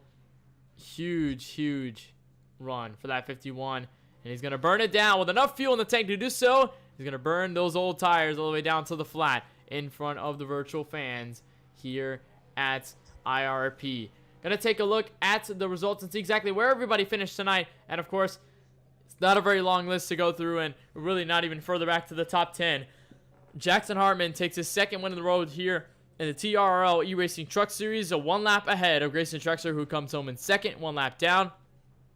Andrew Baker does the undercut on the pit strategy to take home P3 in the podium spot. He finishes 2 laps behind the race leader, and Bucky Burt will come home as the final car, or final truck at least, to be on the track at the checkered flag. He finishes in 4th, 2 laps down. Henry Tabor finishes 81 laps down after a connection issue. He exited early in this race. He still gets a top 5. Kevin White Jr., as that interesting battle with Grayson Trexler did not last long as he disconnected as well, finishes 6th. Ryan Potter, with the contact and the incidents he's been in earlier in the race, he comes home 7th. And James Youngerman, who started on the pole and got disqualified right before the beginning of this race, he finishes in P number 8. So as we're doing that, and as the race has just concluded, that means that we're going to take a short break and take a moment to kind of reflect on our thoughts on what Jackson Hartman has done tonight. A winner here at Lucas Oil Raceway. We'll be back with our KBRN post-race coverage provided by SDC, and we'll be back with more coverage and our interviews of the top 3, and of course, your race winner. So stay tuned. We got more coming next.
Welcome back to the Lucas Oil Raceway, where we kick off our KBRN post-race coverage, brought to you by SDC in the race here in the TRRL eRacing Truck Series.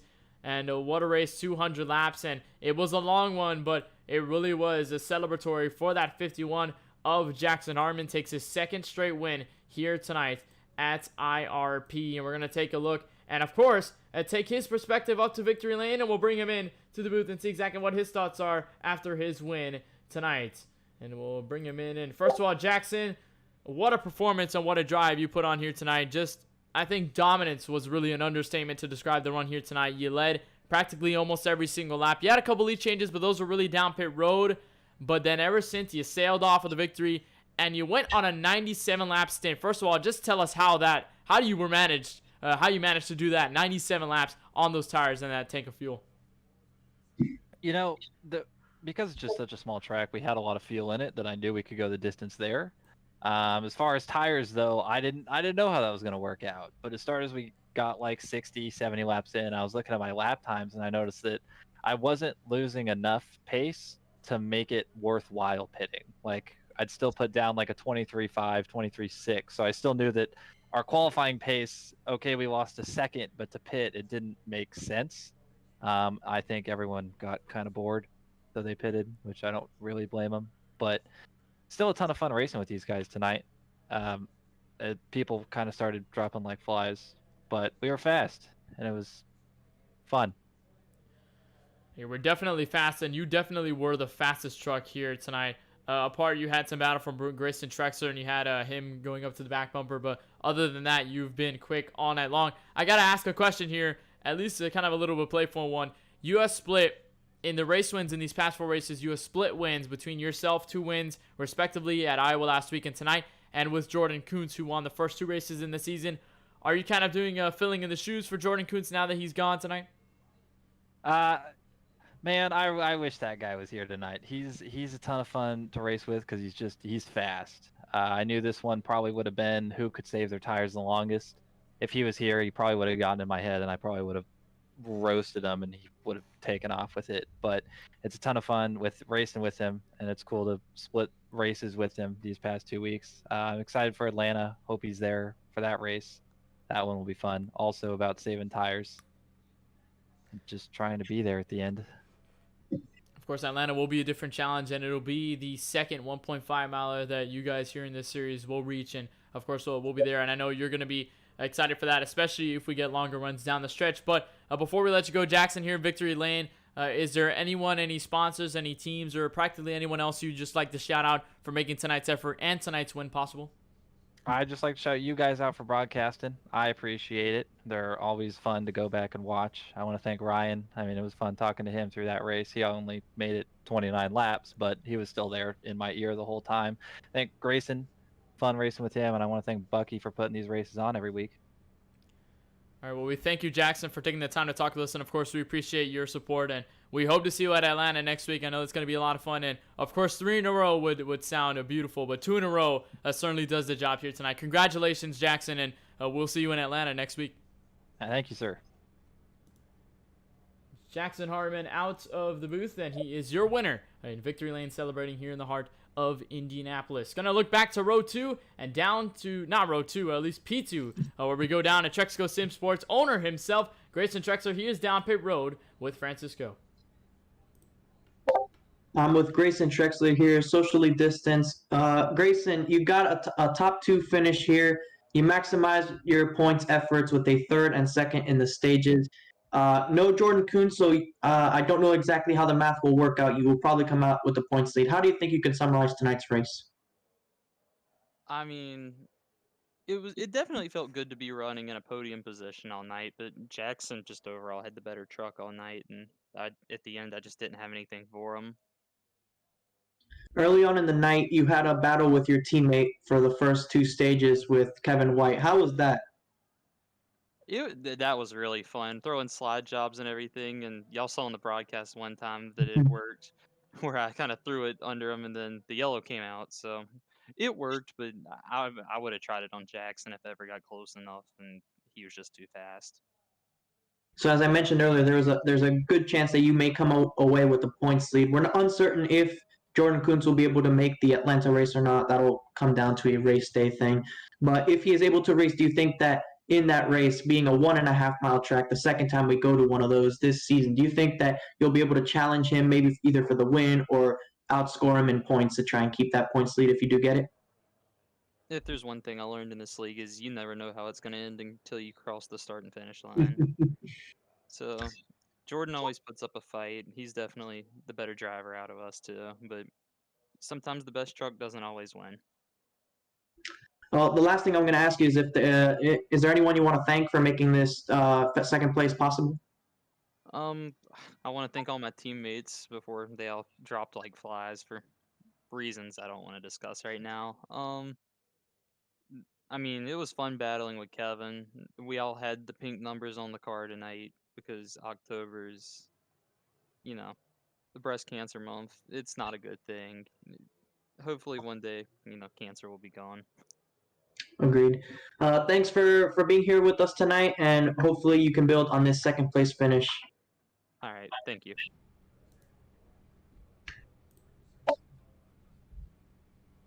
As Grayson treks out of the booth, he comes home second. Gonna slip back to our podium spot where, in between the battle between Andrew Baker and Bucky Bird, it was Andrew Baker who got the upper hand. And first of all, Andrew, welcome to the KBRN booth, and a very stealthy race, I'd say, for you in that 01 machine. You fought hard, and really, although it looked a little bit bleak, you guys, I believe, had some damage with the incident with Ryan Potter there, where you really had nowhere to go, and the 54 of, I mean, not the 54, the 00, and you had some damage there. It looked a little bit bleak from there on in the early stages of this race, but as this race started to pick up, it seemed as though that truck started to come to life, and it started to pick up speed, and those long runs really helped you over there, especially with that undercut to Bucky Bird to take over the podium spot. First of all, just tell us what was going through your mind through that pit cycle where you were trying to get to Bucky Bird, the distance was too large, and then going down pit road to make that undercut in the final segment. I figured I had to do something because there was no way I was catching him. My truck, was just sagging and hitting the wall constantly. I couldn't keep it off the wall. So I told Bucky, him and I are loyal teammates in another league. I told him, hey, I'm going in the pits. I'm getting in there. You probably should do it yourself, but he waited a little longer. So I had the better run after that. So unfortunately, I beat him there, and it was a good run by me at the end there. But it's fun. It was definitely a fun run for you and Bucky Bird. You guys are very close together. I had a presumption that you guys are going to start battling on the racetrack, but unfortunately that was not the case. And at the end, you guys had that split with Grayson Trexler there. The gap was a little bit too big all the way to the checkered flag. But here, Andrew, at least on this short track, you come home with a P3 going into Atlanta next week in the second 1.5 mile race of the season. What are your expectations, or at least what are your thoughts, especially with how you'll perform going down there to Atlanta in the hot surface over there? Me, I mean, I love 1.5 mile tracks that I can run wide open first few laps and make some time up. 1.5 miles are my best. Sort of excited for it because I've won a few races 1.5 miles with the truck series before, and it's my cup of tea. I like it, enjoy it. All right, well, before we let you go, Andrew, is there really anyone you'd just like to give a shout out to or thank for tonight's effort here tonight? I thank my sponsor, K&R Lawn Care Landscaping. It's my brother-in-law's company. They do good work. Also like to thank Bucky for running the league. He does a great job, and I appreciate you for broadcasting us. Thank you. Well, we appreciate the time you taking to talk with us, and we wish you luck going into the 1.5 milers next week. And of course, thank you for giving us the interview here tonight. Andrew Baker comes home third and will be the final driver here for our interviews here tonight from Lucas Oil Raceway. Francisco, our stint of short tracks has come to an end. At least with these two, we won't see a short track at least until we reach Bristol in a couple weeks' time in race number 8 in 4 weeks' time. But coming off of here at IRP, what kind of opinions or at least your thoughts are right now that we've got this checkered flag down and now that we're going to move on to Hotlanta in next week? Definitely, it's definitely shifted these last two races with about 30 laps to go at Iowa. We all thought it was going to be Jordan Kuntz sitting here with 3 wins, being unstoppable. But just like that, Jackson Hartman has tied him at 2 wins apiece. So now, if both of them are able to make Atlanta, it'll be interesting to see which one of them could break out and get that third one, or if someone else will join the party with a win.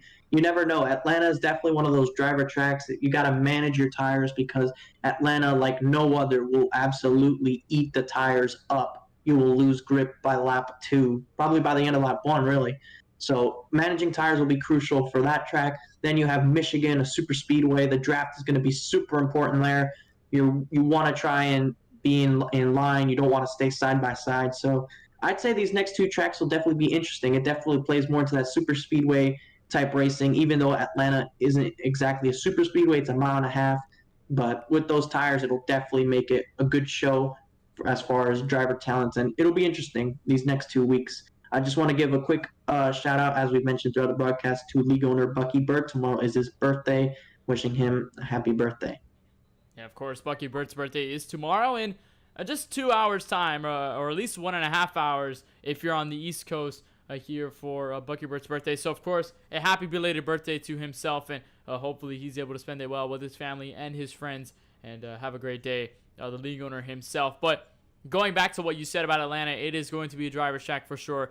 And going into the stretch of races where you have your short track coming off of here tonight, you go into a 1.5 mile track next week, then all the way to Michigan, where you go to a 2+ mile venue with lots of draft to play with, and just so much, so drastically different types of racing. We have 3 different styles of racing in 3 different weeks.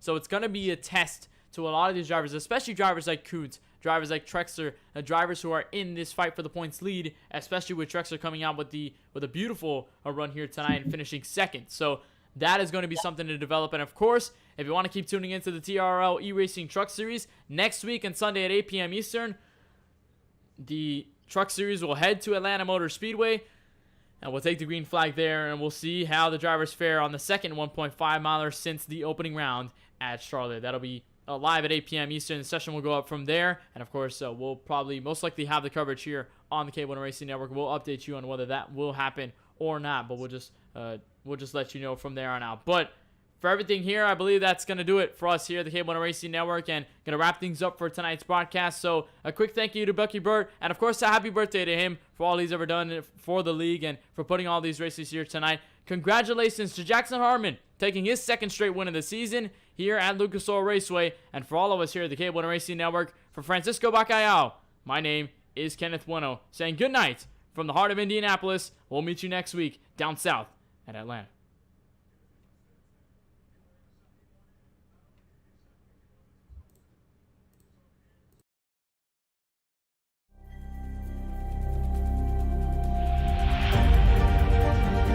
Coming up to the line, being chased, and it was Braden Johnson. Unbelievable finish. It was 1/1000th of a second between them. Green flag in the air. We are racing in the 2020 24 Hours of Daytona. They go toe to toe for the feature race lead here on the last lap of the race. Side for the race lead in the final corner at Homestead. Down the back straightaway, 3 wide again for the race lead. This is unbelievable stuff here tonight. Loma is going to have to be very deep on the brakes, and he is very deep on the brakes. It's side by side through the corner. This is for the win. It'll be side by side. Davies low, Ottinger high. To the very inside is Garrett low. 4 wide at the stripe.